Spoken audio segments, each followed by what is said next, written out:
On May 16, 2026, Minnesota Governor Tim Walz signed House File 3709 into law, marking a major shift in the state's approach to cryptocurrency. The law allows state-chartered banks and credit unions to offer crypto custody services starting August 1.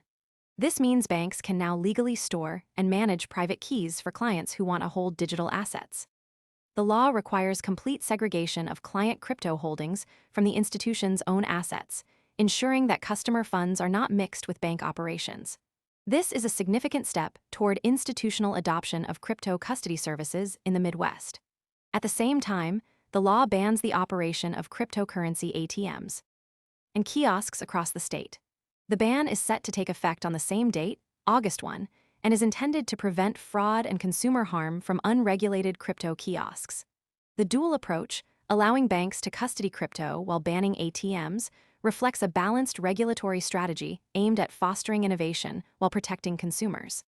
Banks and credit unions will need to notify the Minnesota Commerce Commissioner 60 days in advance before launching crypto custody services. This creates a formal process for oversight and compliance. The law also allows banks to use third-party vendors or subcustodians to manage the technical aspects of custody, giving institutions flexibility in how they implement the service. However, credit. Most people arrive after the move is obvious and the easy upside is gone. We focus on serious crypto education and high-quality signals before the crowd rushes in, so you can understand the setup earlier and move sooner. If you want that edge, visit the link below now. Unions are limited to non-fiduciary arrangements, meaning they cannot act as legal custodians of crypto assets in the same way banks can. This distinction could affect how credit unions choose to enter the market. The new law makes Minnesota the first state in the Midwest to establish a comprehensive legal framework for crypto custody services. This is a strategic move that could attract financial institutions looking to expand into crypto services while maintaining regulatory clarity. The law's implementation date of August 1 gives banks and credit unions time to prepare for compliance.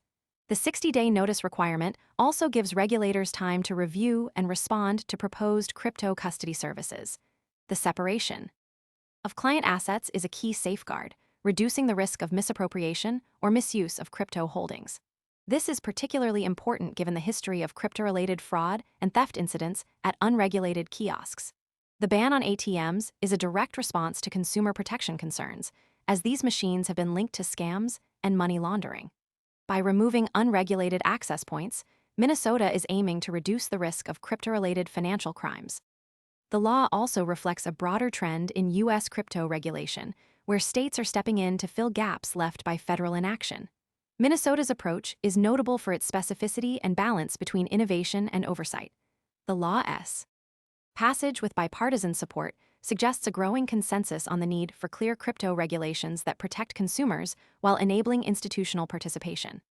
As of May 19, 2026, the law is set to take effect in less than 2 months, leaving banks and credit unions with a limited window to adjust their operations.